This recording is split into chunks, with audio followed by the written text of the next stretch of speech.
rupiah akan terus keok dihajar dolar? Pagi ini Kompas Bisnis akan berbincang bersama Satria Sambiantoro, Kepala Ekonom Bahana Sekuritas. Satria, selamat pagi. Satria, boleh di-unmute? Sepertinya belum di-unmute. Zoom-nya. Oke. Pertanyaan. Selamat pagi, Ya, selamat pagi Satria. Jadi pertanyaannya tentu adalah apa sih yang terjadi pada rupiah? Apakah ini memang murni benar-benar karena memanasnya geopolitik di Timur Tengah kah atau ada hal lain, Satria? Ya, jadi ada kombinasi dari beberapa faktor ya. Yang pertama, tentu tadi Pascalis sudah menyebut mengenai penguatan dolar Amerika Serikat di seluruh dunia karena ekspektasinya bahwa Bank Sentral Amerika Serikat itu akan menurunkan suku bunga tahun ini. Tapi ternyata setelah melihat data ekonominya kuat, data inflasinya tetap tinggi, ada sinyal gitu loh bahwa Bank Sentral Amerika Serikat belum tentu akan menurunkan suku bunga di tahun ini dan bahkan mulai diprediksi bisa menaikkan suku bunga kalau data ekonominya terus kuat. Yang kedua juga tadi Pascalis sudah menyebut mengenai ada tensi geopolitik gitu loh. Jadi pembelian dolar kita yang paling besar itu adalah untuk impor migas.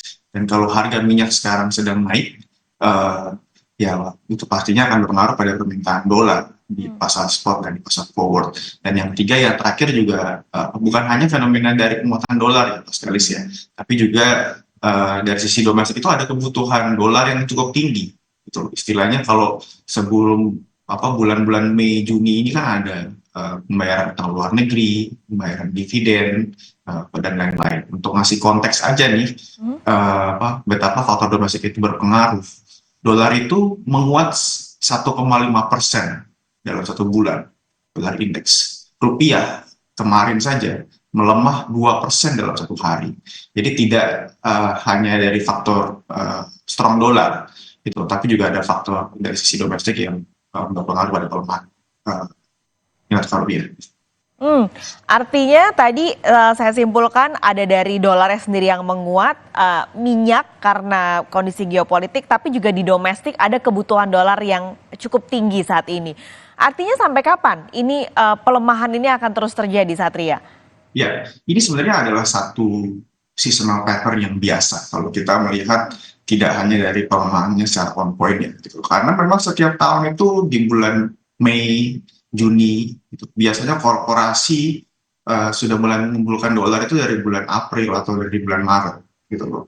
Jadi mereka beli dolar, gitu loh, terus rupiahnya melemah. Setelah bulan Mei, Juni itu seharusnya rupiah akan stabil dan menguat kembali, gitu loh. Jadi ini fenomena yang siklikal, gitu. Dan kalau kami prediksi harusnya bulan Mei, Juni seharusnya permintaan falas domestik sudah kembali normal.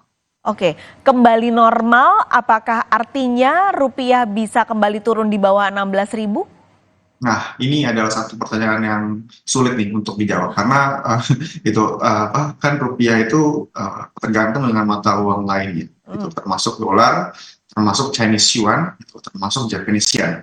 Gitu. Sekarang trennya di tiga mata uang asing yang berpengaruh ini, semuanya itu melemah, gitu loh. Jadi yen-nya sedang melemah, gitu, Chinese yuan-nya sedang melemah karena ada penguatan dolar, gitu loh. Jadi kalau kita di pasar tahun ini sudah mulai memprediksi ini kan bulan November ada pemilu Amerika Serikat, itu Pascalis ya, gitu. Nah, gitu. Kalau pemilu Amerika Serikat itu pasti data-data ekonominya tetap kuat dong, karena pemerintah pasti mau ekonominya kencang saat lagi menjelang pemilu.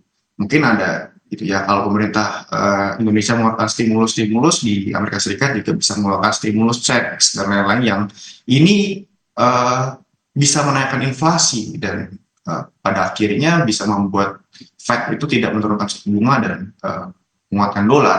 Sulit untuk dari sisi fundamental Amerika Serikat untuk melihat dolar bisa turun ke bawah 16.000 di 2-3 bulan ke depan.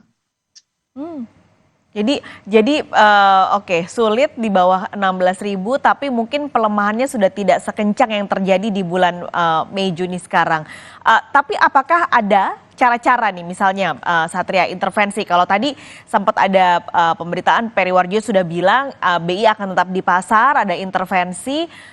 Apakah yang sudah dilakukan BI ini sudah cukup atau mungkin memang ada potensi nanti di bulan ini BI akan menaikkan suku bunga sebagai salah satu caranya membuat stabilitas nilai tukar rupiah?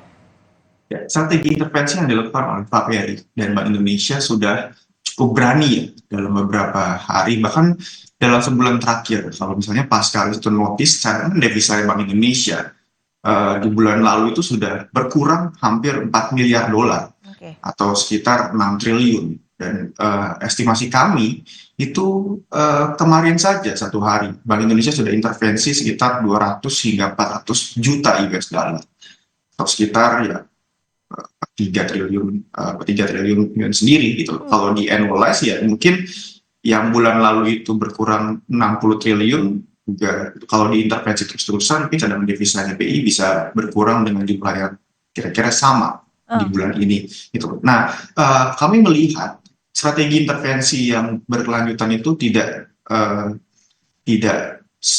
sustain dalam jangka panjang gitu loh. Jadi memang perlu ada, kalau misalnya Bank Sentral Amerika Serikat belum menurunkan suku bunga dan bahkan akan naik, akan lebih aman untuk Bank Indonesia untuk menaikkan suku bunga ke 6,25% di minggu depan. Itu estimasinya kami dari bahan sekuritas ya gitu. Apakah ekonomi tidak akan terdampak gitu loh. Ekonomi Indonesia itu sangat fiscal driven ya. Belum tentu kebijakan moneter yang ketat itu akan membuat ekonomi Indonesia menjadi resesi misalnya. Kita bisa berkaca pada Amerika Serikat. Di Amerika Serikat suku bunganya sudah dinaikkan 500 basis point dan ekonominya itu tetap kencang gitu loh. Dan ya Indonesia baru menaikkan suku bunganya sekitar 250 basis point, relatif kecil dibandingkan Fed yang sudah menaikkan dari 0 ke 5%. Jadi memang perlu ada kenaikan suku bunga ya untuk menjaga stabilisasi nilai tukar. Dan harus bulan ini ya, kalau nggak ntar terlambat kalau baru dilakukan bulan depan gitu. Iya, jadi bank sentral itu konsepnya harus ahead of the curve, Mas Karlis. Jadi gitu loh, kalau menaikkan suku bunga itu yang efektif harus dinaikkan saat pasarnya sedang tenang sebenarnya. Jadi kenaikan suku bunga yang sekarang untuk mengantisipasi sampai bulan November, misalnya Fed tidak menurunkan suku bunga dan data-data ekonomi di Amerika Serikat kuat gitu. Jadi ini adalah satu hal simple textbook ekonomi saja. Uang atau kapital akan mengalir pada negara yang suku bunganya lebih tinggi. Dalam hal ini itu Amerika Serikat. Suatu hal yang wajar jika mata uang rupiah, jika mata uang Japanese yen, jika mata uang Chinese yuan itu melemah terhadap dolar karena memang kenaikan suku bunganya tidak seagresif di Amerika Serikat. Gitu loh. Dan jika diargumenkan bahwa ini adalah strong dolar, tidak, dalam 2 tahun terakhir itu mata uang di Amerika Latin seperti Brazil, Meksiko dan lain-lain itu menguat relatif terhadap mata uang di Asia karena memang sudah menaikkan suku bunga lebih dahulu terhadap relatif dengan bank sentral di Asia.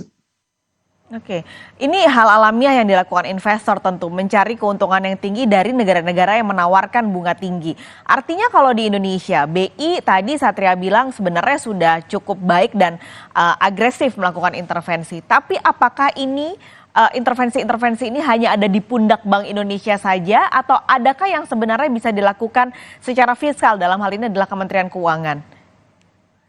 Betul, jadi kalau misalnya kami di pasar melihat ya, jika Bank Indonesia sekarang sudah baik, sebenarnya Kementerian Keuangan dan Kementerian Koordinator Ekonomi itu sudah lebih baik loh itu dalam hal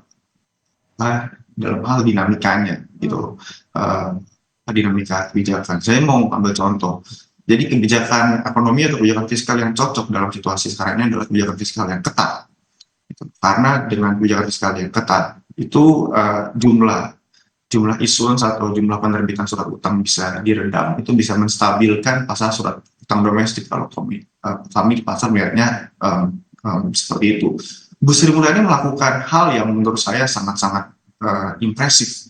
Itu bayangkan dari zaman COVID 2021 itu fiskal defisit kita di 6%, dari 6% sekarang berhasil turun ke 1% di 2023 gitu loh. Jadi ini kami di pasar tidak melihat ada dampak sebenarnya dari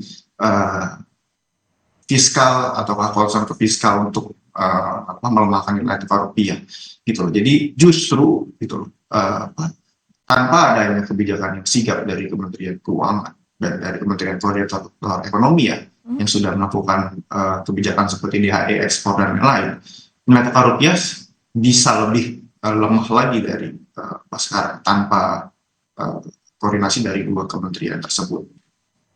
Oke, emang ini akhirnya jadi yang terpenting adalah bagaimana kolaborasi antara moneter fiskal ini benar-benar seimbang dan bisa membuat rupiah jadi nggak kedodoran di tengah kuatnya dolar yang memang saat ini sedang terjadi. Satria, terima kasih sudah berbagi pagi ini di Kompas Bisnis. Sampai ketemu lagi, sehat selalu.